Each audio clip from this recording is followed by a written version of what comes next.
All right, now we're going to do an intro to your EFIS system and the EFIS control panel. So basically, this just includes the nav aids, your ADI up here, so your ADI, your HSI, and then this EFIS control panel down here, which is the primary way you manipulate your nav aids, in addition to your RMU and your GPS. All right, so the first thing to know is that the ADI and the HSI are actually the same instrument. So they're the same exact instrument pretty much, and they you can actually use them interchangeably. So you can go composite mode. This is a button right here. Composite mode allows you to display one on the other and vice versa. All right, to increase or decrease the brightness, it's a rocker switch, a bright dim rocker switch right here. So you can rock it up and down like that, and that would be particularly important on night sorties.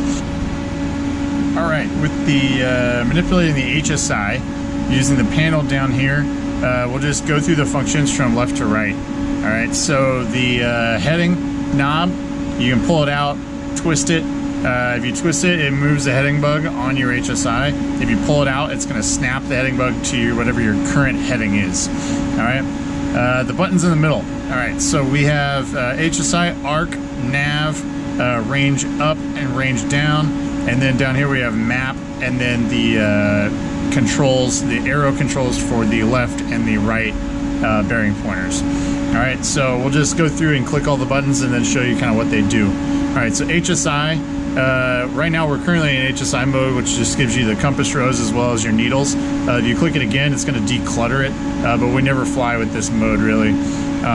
If you go to arc mode, it's going to change it to just a zoomed in version of one, just a small section of an arc of your HSI. Some people find this useful for when they're flying ILSs and they need to make really small, fine-tuned course corrections, and it helps them prevent oscillations. But it's all up to technique whether you want to use that or not.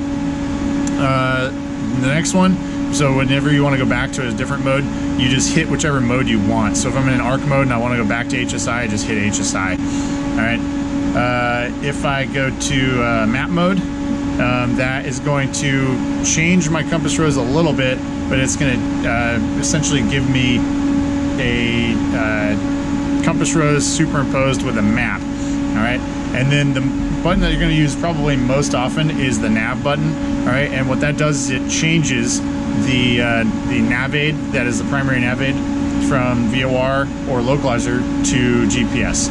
So right now, the VOR, which we have dialed in the RMU, is sending the information to our EFIS display. But if we want to have GPS needles up here instead, and we want to get information from the GPS over to our EFIS display, then I'm going to hit nav, and now everything turns blue on here. And you can see that the GPS is on the left side, indicating that my GPS is sending information to my HSI. So you would want to be in this mode most of the time for just flying around en route, as well as flying GPS approaches. And we're currently in map, that's why we have all these lines crisscrossing everywhere. So if we hit map again, it'll either, it's varying stages of how you want the map to be decluttered. But if we just hit HSI again, it'll go back to the regular normal HSI. And so you get a blue needle just like we got a green needle in the other mode. Whereas if you are in VOR mode, so I just went nav again to get it back to VOR. If you're in VOR mode, then you want to use that for if you're going to fly a VOR approach, or if you tuned up a localizer. So localizer could be on channel, I think that's channel 4 here, is a localizer. And now you can see it shows loc on the side, but that's going to be green needles as well. Go back to channel 1 here.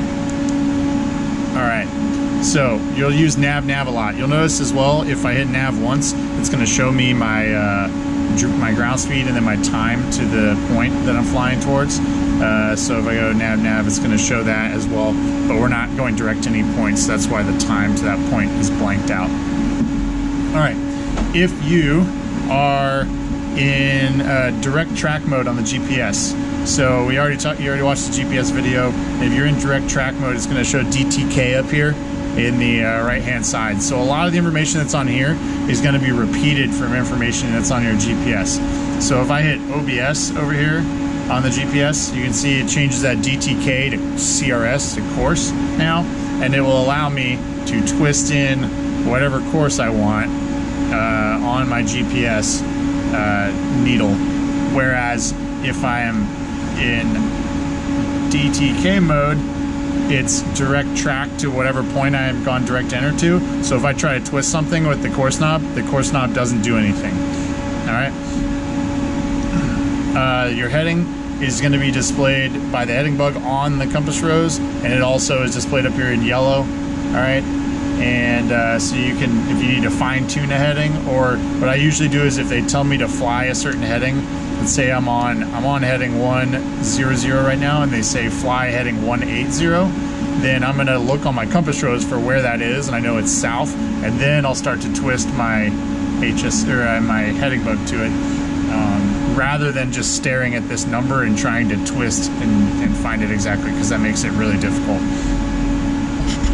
If you look up here on your EADI, you can see that when you twist in a localizer frequency,